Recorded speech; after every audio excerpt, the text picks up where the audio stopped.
internasional, hubungan diplomasi antar kerajaan di Nusantara.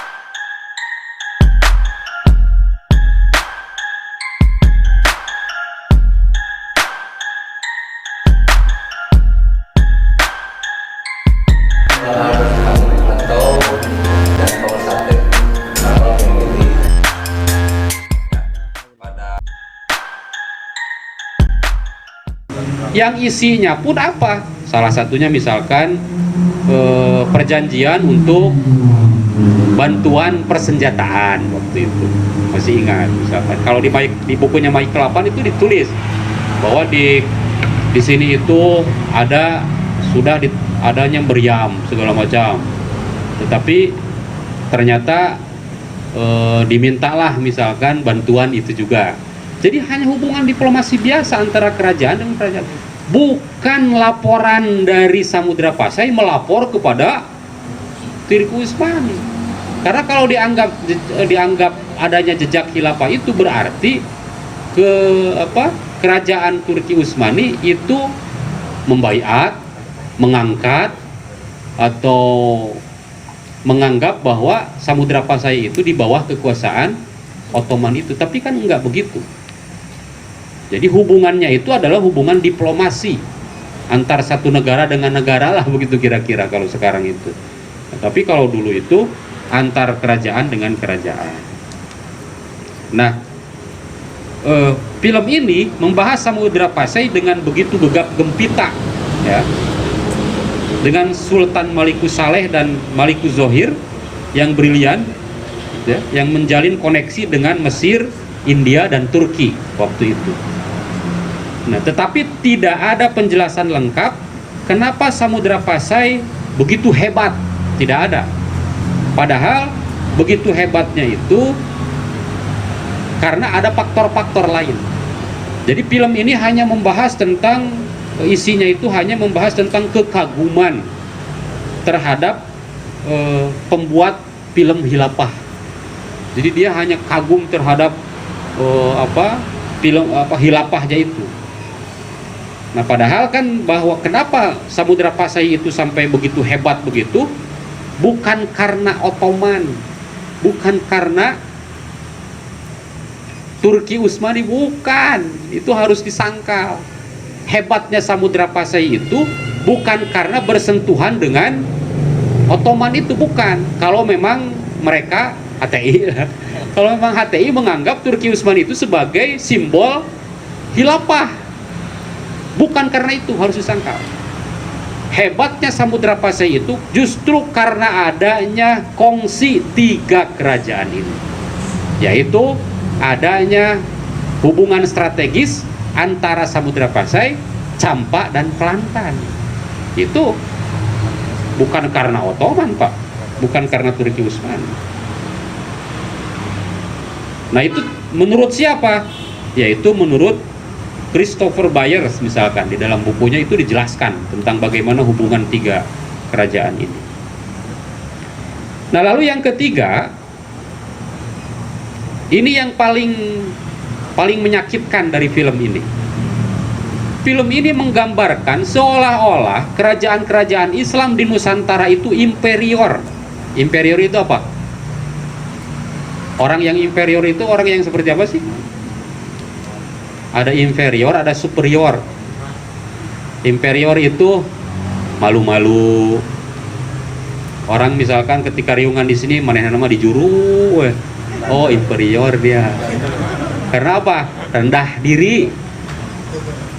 Beda.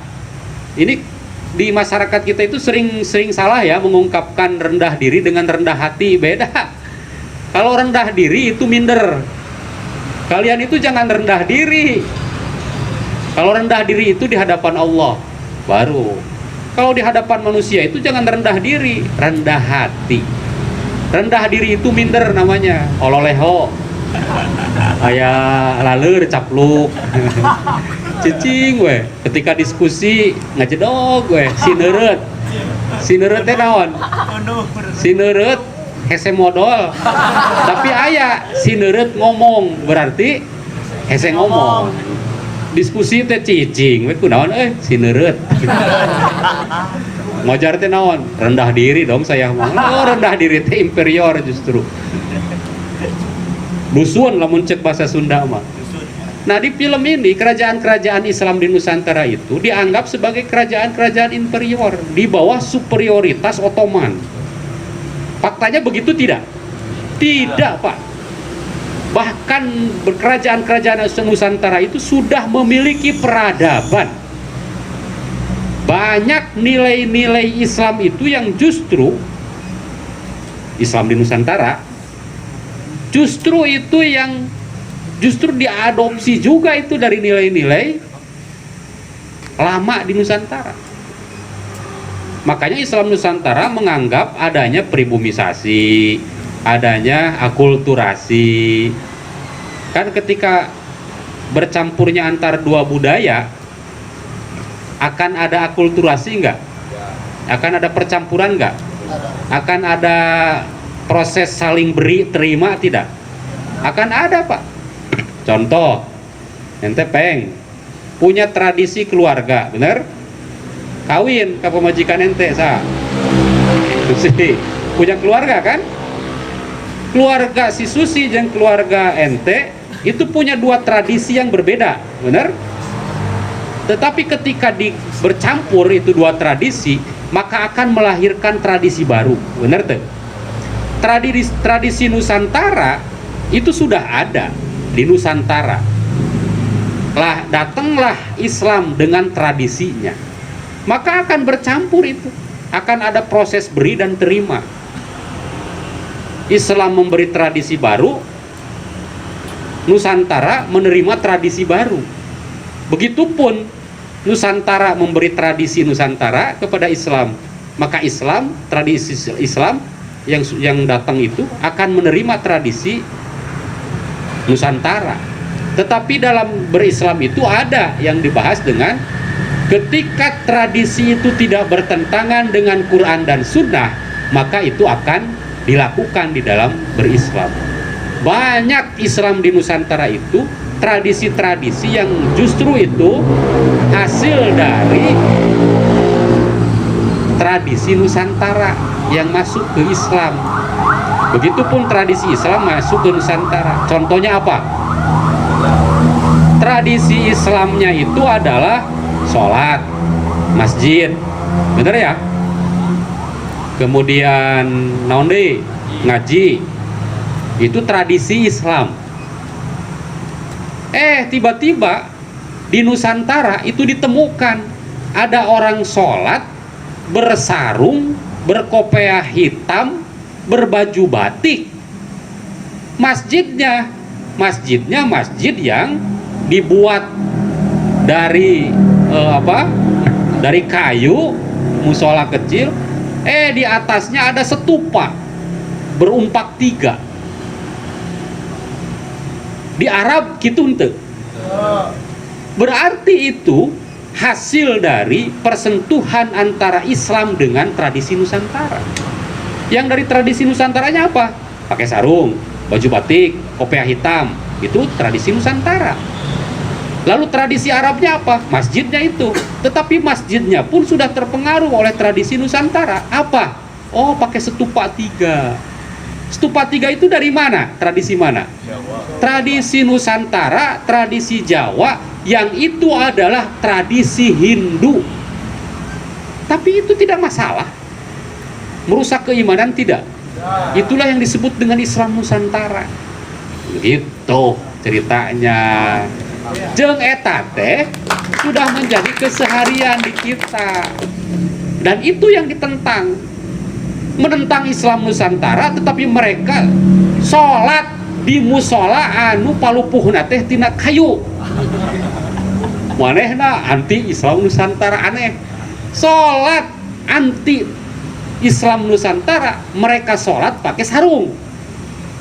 Aya tuh anu menentang Islam Nusantara tapi pakai sarung. Laan atuh sia teh sarung dah. Rek anti Islam Nusantara mah. Karena Islam Nusantara itu hanya berbicara itu, bukan Islam Nusantara itu bukan Islam baru. Islam Nusantara itu adalah Islam yang sudah dilakukan di Nusantara ini. Sholatnya pakai sarung, bajunya baju batik, bahkan baju koko. Iya mah baju koko muni asa pang Islam lah. Mari kita memakai baju syar'i. Naon cenah baju syar'i nate? Baju koko Cina, goblok. Baju Cina eta mah. Benar tidak? Betul. Baju koko itu Cina. Makan pakai baju syar'i aneh. Kehen teh. So, mau berdebat sampai mana? Mari kita memakai pakaian syar'i, bajunya baju koko, kopiahnya kopiah bulat teh ya. Emang di keuskupan mereka nu kitu tuh. Hah? Yahudi itu make nu kitu, kupluk nu kitu, kopiah haji kitu. Bahkan para pastor itu pakai. Kumaha sih ya cara berislam teh asal lieur. Jadi dia mengkritik sesuatu, dirinya pun melakukan sesuatu yang dikritik itu. Itu kan celaka. Oh ternyata mereka itu sedang mengkritik, bukan mengkritik Islam Nusantara kalau begitu. Mereka itu sedang mengkritik definisi Islam Nusantara yang mereka definisikan sendiri. Mereka definisikan Islam Nusantara, lalu mereka kritik definisi mereka itu. Ngerti tak? Jadi nu ngaranna definisi, misalkan ini apa ini? Gelas. Kita definisikan gelas teh nu kieu. Tiba-tiba mereka mendefinisikan gelas. Ieu bahwa gelas definisi mereka mah ieu. Ketika mereka sudah definisikan, mereka mencemooh ieu teh. Lain kitu gelas mah. Gelas mah ieu heuh puguh. Gelas nu dikritik ku ente teh gelas definisi ente. Da gelas pe definisi urang mah ieu sarua gitu. Paham tidak? Nah itu. Oke ya. Lah. Mata nafsu memang ngomongkan kebodohan itu gitu. Jadi kalau ditulis yang ketiga ini, jadi yang pertama ruang bolong yang menganga dalam pembuatan film ini, yang pertama adalah Nusantara didefinisikan oleh mereka seperti Indonesia sekarang. Lalu yang kedua, mereka lupa membahas kegemilangan Samudra Pasai tanpa membicarakan Campa dan Kelantan. Padahal mereka itu hanya terkesan dengan pencapaian yang dicapai oleh Samudra Pasai. Oh, Samudra Pasai teh, oh iya teh Samudra Pasai bisa kitu teh ku hilapah. Gitu kesimpulan teh. Padahal jawabannya itu bukan. Samudra Pasai bisa besar seperti itu adalah adanya persentuhan, adanya koalisi besar lah begitu, adanya persentuhan dengan Campa dan Kelantan, dan itu bisa dibuktikan dengan sejarah. Baca sejarahnya yang benar begitu, di bukunya ada itu. Lalu yang ketiga, ini terkesan adanya inferiority complex disebutnya teh. Jadi film ini menggambarkan tentang inferiority complex dari kerajaan-kerajaan atau kesultanan-kesultanan di Nusantara. Apa inferiority complex itu? Yaitu sikap inferior yang cukup kompleks. Seolah-olah kesultanan-kesultanan dan kerajaan-kerajaan Islam di Nusantara itu berada di bawah kekuasaan kerajaan Turki. Betul? Filmnya begitu? Seolah-olah, padahal keliru, Pak. Jadi kerajaan di Nusantara, sultan-sultan di Nusantara itu sudah punya tradisinya masing-masing, sudah punya kekuasaan masing-masing, begitu ya. Nah, semua raja di Nusantara, apapun agamanya, punya semacam pengetahuan kuno bahwa wilayahnya adalah pusat dunia. Itu. Jadi kerajaan di Nusantara menganggap bahwa kerajaan mereka itu adalah justru pusat dunia. Saking pede-nya Raja Nusantara, itu bayangkan. Maka jangan salah kalau berbicara tentang sejarah kerajaan Sriwijaya, itu sudah melakukan ekspansi kemana-mana, Pak. Coba baca bukunya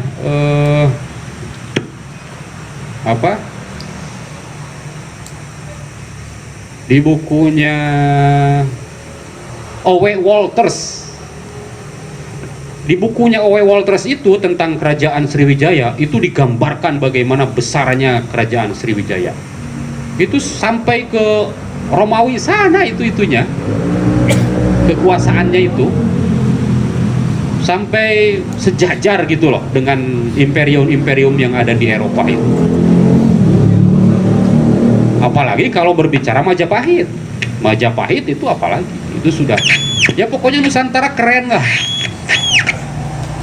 Kerajaan Nusantara, Kesultanan Nusantara yang keren itu dijatuhkan dengan film ini. Kumaha gitu. Gitu. Jadi saya nggak ngerti logikanya seperti apa. Begitu. Nah, lalu yang keempat, ini yang cukup keliru juga. Film ini menggambarkan seolah-olah kerajaan Majapahit itu sebagai kerajaan yang negatif. Padahal justru kerajaan Majapahit itu adalah khazanah Nusantara yang kita miliki yang cukup besar. Dari kerajaan Majapahit, coba baca di Serat Negara Kertagama. Di bukunya Serat Negara Kertagama itu banyak nilai-nilai epik, banyak nilai-nilai ketatanegaraan, mengatur kekuasaan dan segala macam dalam membangun struktur masyarakat, kemudian sistem kekuasaannya. Itu banyak yang diadopsi oleh kerajaan-kerajaan Islam setelahnya. Bahkan Majapahit di akhir itu sudah Islam itu. Bahkan konon ada sejarawan yang mengatakan bahwa Brawijaya V itu sudah masuk Islam. Gitu ya. Bahkan kan ketika setelah Majapahit, maka lahirlah Demak. Kan Demak ini dari Majapahit, gitu ya. Jadi kekeliruan yang sangat besar ketika Majapahit itu dianggap sebagai rejim negatif, begitu. Padahal belum tahu saja di dalam film ini bahwa sebagian patih Majapahit adalah Muslim, begitu. Kemudian sekitar tahun 1429 Samudra Pasai dipimpin oleh Sultan Jainal Abidin II. Saudaranya Kelantan dipimpin oleh Sultan Iskandar Shah. Saat itu sudah ada aliansi antara Imperium Cermintea ya, Pasai, Kelantan, Campa dengan Imperium Majapahit. Jadi imperium yang tiga ini itu sudah ada hubungan dengan Majapahit. Aliansi ini untuk menjaga keutuhan Nusantara dari serangan Siam. Ingat. Jadi Samudra Pasai, Campa, Kelantan itu sudah ada hubungan dengan Majapahit. Untuk apa? Sama-sama visinya itu adalah untuk mempertahankan kerajaan di Nusantara dari serangan Siam, kerajaan Siam, gitu. Bahkan banyak keluarga kesultanan ditarik oleh Gajah Mada untuk menjadi patih di Majapahit. Misalnya dari Kelantan yang jadi pejabat di Majapahit adalah Sayyid Ali Nurul Alam. Sayyid Ali Nurul Alam itu Muslim. Itu oleh Majapahit di ini. Kemudian Wan Husain bin Ali Nurul Alam dan Wan Demali Alimuddin bin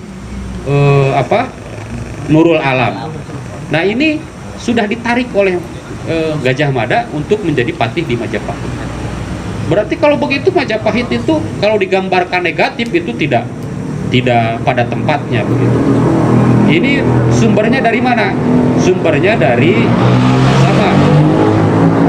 bukunya Christopher Bayer itu mengatakan begitu.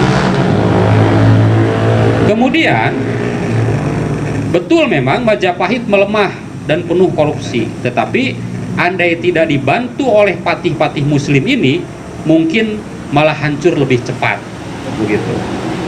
Imperium Cermin saat itu punya nama lain adalah Majapahit II. Tadi Imperium Cermin itu disebut ada yang mengatakan disebutnya Majapahit II. Itu alasan yang keempat kenapa film ini hanya sebatas konspirasi, hanya sebatas propaganda yang dipaksakan, seolah-olah Nusantara ini harus menjadi khilafah Islamiyah. Asa dengar arti. Lalu yang kelima nih, celah besarnya. Yang kelima, di film ini tidak membahas Cirebon. Luput Cirebon tidak dibicarakan. Makanya orang Cirebon tuh kudu kasinggung. Terlalu ya. Jadi lubang sejarah lain adalah keliru menyebut Demak sebagai daulah Islam pertama di Jawa. Jadi keliru, kan sejarah ini seolah-olah Demak itu kerajaan Islam di Jawa itu adalah Demak, gitu ya. Padahal kesultanan pertama adalah Cirebon. Coba cek di bukunya Agus Sunyoto ya. Agus Sunyoto, kemudian di pernyataannya Kiai Said Agil Sirot itu mengatakan bahwa kerajaan pertama di Jawa itu bukan Demak, justru Cirebon, begitu. Nah, dan itu malah tidak dibahas di dalam film. Meskipun Mesir dan Turki disebut kekhalifahan, secara sistem dia tetap monarki. Ingat, Turki, Mesir, walaupun itu kekhalifahan, tetapi sistemnya itu monarki yang sudah dibahas tadi. Cirinya sistem monarki itu apa? Satu, tidak ada raja yang dipilih, karena raja itu turun temurun. Bahkan kalau ada anak raja masih usia 10 tahun dipilih itu jadi raja. Ada nggak kerajaan di Samudra Pasai itu pernah mengalami harus turun ke rajanya itu yang usianya masih sangat belia, usia 15 tahun kalau nggak salah. Itu di Mai Kelapan itu dibahas di sana, di bukunya Mai Kelapan. Itu pernah mengalami bahwa harus turun tahta kerajaan itu ke yang usianya masih kecil. Bahkan di dinasti Muawiyah juga itu pernah kejadian. Jadi turun kepada tahtanya itu turun kepada yang masih usia belia, begitu. Nah, secara sistem monarki, kalau mau bicara khilafah tegak di Nusantara, mestinya film ini membahas Kesultanan Cirebon yang didirikan oleh kakak dari menantu Sayyid Husain Jumadil Kubro, yaitu Pangeran Cakrabuana yang menjadi Sultan Cirebon yang berkuasa tahun 1447 dan sampai 1479. Tetapi di film itu tidak dibahas, begitu. Pangeran Cakrabuana menetapkan pemerintahan khalifah murni seperti sahabat Nabi, lepas dari sistem monarki dan meninggalkan fasilitas istana. Cek saha eta? Kata Agus Sunyoto di dalam bukunya itu ya, Suluk Abdul Jalil. Ada bukunya Suluk Abdul Jalil. Itu mengatakan bahwa sistem yang diterapkan di Cirebon ini, Pangeran Cakrabuana itu menerapkan sistem khilafah ala nubuah, justru tidak turun temurun. Kalau misalkan film ini berbicara khilafah, nah itu ngomongkan Cirebon. Anu justru nyata-nyata Kesultanan Cirebon mah sistemnya bukan sistem monarki seperti di Demak, tetapi sistemnya sistem ala Khulafaur Rasyidin, yang sultannya itu dipilih gitu ya, seperti pada zaman Sayyidina Abu Bakar, Sayyidina Umar, begitu. Tetapi di film ini justru tidak dibahas, begitu. Itu menurut Pak Agus Sunyoto. Itu sebabnya Sultan Cirebon selanjutnya bukan keturunannya, tetapi keponakan Sunan Gunung Jati, gitu ya. Dan Sunan Gunung Jatinya sendiri, gitu. Lalu kembali melanjutkan monarki setelah itu. Coba cek orang Cirebon, betulkah kerajaan Cirebon itu awalnya itu tidak turun temurun? Dipilih Pak, leresnya. Iya, karena yang menerapkan sistem khilafah murni ala nubuah, ala sahabat Sayyidina Abu Bakar Siddiq, ala itu yang tadi saya bahas, itu Cirebon gitu. Tetapi lamun memang bener, lamun rek bener yang ngomongkan tentang jejak khilafah di Nusantara, kuduna Cirebon atuh dibahas. Iya mantep, justru Cirebon luput begitu. Oke. Nah, ini yang paling apa? Keliru. Alasan yang keenam. Di akhir cerita di film ini memasukkan Demak ke dalam cerita. Memasukkan Demak menjelang ujung cerita, ya. Demak sebenarnya menggugurkan premis soal kecocokan khilafah di Nusantara. Jadi kan premis mereka mengatakan bahwa khilafah Islamiyah itu cocok di Nusantara, maka Nusantara ini Indonesia, bukan Nusantara, perspektif mereka. Indonesia ini harus memakai sistem khilafah Islamiyah. Padahal di dalam filmnya justru aneh, blunder, memasukkan Demak ke dalam cerita film gitu. Padahal gitu ya.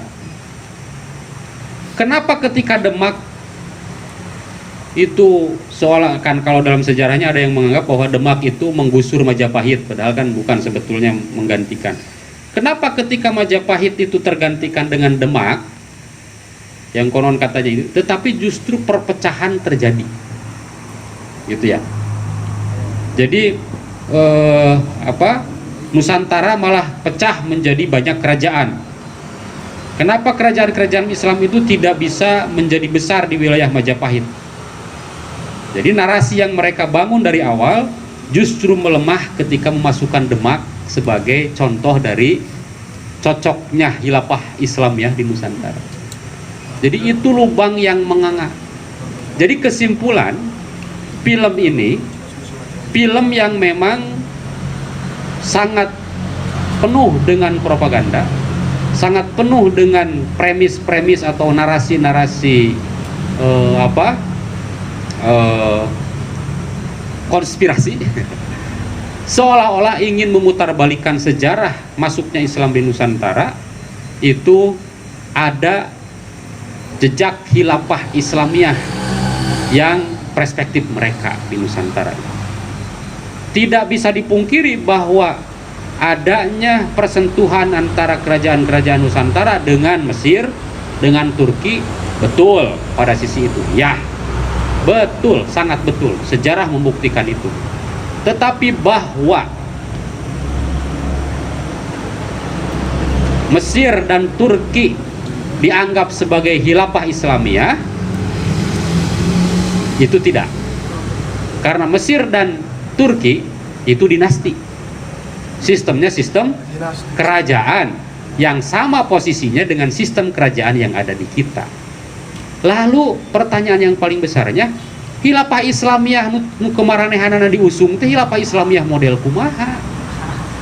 Apakah khilafah Islamiyah perspektif Mesir atau perspektif Turki, kerajaan Turki atau kerajaan Mesir? Yang sama semuanya itu adalah sistem monarki. Apakah mereka ingin membangun kerajaan? Disebut kerajaan khilafah Islamiyah. Maka sangat aneh begitu. Oke, jadi itu sekelumit tentang lubang yang menganga di dalam film ini. Yang terakhir yang ingin saya sampaikan tentang bagaimana pola penyikapan kita terhadap gerakan-gerakan ini. Di awal tadi saya sudah berbicara tentang fenomena kekinian. Di akhir maka saya akan berbicara tentang bahwa konsep khilafah Islamiyah ala Hizbut Tahrir atau ala Taqiyuddin An-Nabhani ini, kenapa saya mengatakan khilafah Islamiyah ala Taqiyuddin An-Nabhani? Berarti kalau begitu ada khilafah Islamiyah ala nubuah ya. Ada ayat khilafah Islamiyah perspektif para sahabat yang sudah dilakukan kemarin, yang itu sebetulnya sudah tergambar di dalam sistem kita juga, yaitu demokrasi. Maka saya ingin mengatakan bahwa sistem khilafah Islamiyah ala Taqiyuddin An-Nabhani, yang kalau disingkat menjadi sistem khilafah Islamiyah ala Hizbut Tahrir, itu sudah ditolak oleh hampir negara-negara Islam di luar sana. Saya tanya, Mesir apakah menolak Hizbut Tahrir? Arab Saudi sendiri, yang konon katanya Arab Saudi itu adalah Wahabi yang mirip-mirip, ide-idenya itu mirip-mirip mereka. Apakah menolak Hizbut Tahrir? Menolak, Pak. Di hampir setiap negara, baik muslim maupun non-muslim, itu menolak, bahkan melarang adanya Hizbut Tahrir di negara-negara tersebut. Tetapi kenapa di Indonesia Hizbut Tahrir itu memaksakan kehendak, padahal Indonesia sudah menjadi negara ke-26, nggak tahu ke berapa, itu sebagai negara yang melarang bahkan menolak adanya Hizbut Tahrir di Indonesia. Berarti kalau begitu Hizbut Tahrir ini KRA sudah dilarang oleh undang-undang, sudah dilarang oleh peraturan yang ada di kita, tetapi masih memaksakan kehendak. Bukankah kelompok-kelompok yang selalu memaksakan kehendak itu adalah kelompok-kelompok yang itu-itu saja? Saya ada pertanyaan nyeleneh yang ya mungkin ini bisa dianggap sebagai pertanyaan ilmiah atau bukan. Kalau tiba-tiba misalkan ini khilafah Islamiyah itu ada kayak misalkan bener lah ragam, yang saya tanyakan adalah siapa yang akan menjadi khalifahnya? Itu yang pertama. Lalu mekanisme apa yang akan dipakai untuk memilih khalifah itu? Dipilih musyawarah, nya demokrasi ya tuh, belum begitu. Benar tidak? Ya kalau khalifahnya masih tetap dipilih secara demokratis, itu berarti demokrasi. Terus sistem pemilihannya model kumaha itu teh. Khilafah Islamiyah ala mereka itu begitu. Untuk memilih pemimpinnya. Wong memilih pimpinan 212 saja kemarin ribut jadi pecah ayeuna. Kabayang eta rek memilih khalifah negara khilafah. Mari kita memilih kumaha carana. Orang pilih aya surat suarana. Heuh kitu mah sarua atuh jeung demokrasi. Orang pilih setiap negara memilih masing-masing pemimpinnya. Ya anggar atuh begitu. Kalau begitu mah sistem pemilihan, maka kerancuan-kerancuan itu yang ada. Wallahu a'lam bishawab. Mudah-mudahan ada manfaatnya, dan mudah-mudahan yang keliru dari saya itu jangan dijadikan referensi. Yang benarnya silahkan itu jadi referensi, karena yang benar itu semata-mata dari Allah Subhanahu wa Ta'ala. Mudah-mudahan ada manfaatnya, dan saya kira sekian dari saya, kurang lebih mohon maaf. Wallahul muwaffiq ila aqwamit thoriq. Wassalamualaikum warahmatullahi wabarakatuh.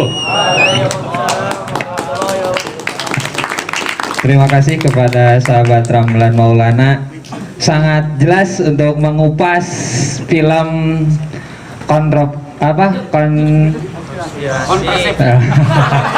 konspirasi sejarah Nusantara di balik film Jejak Khilafah di Nusantara.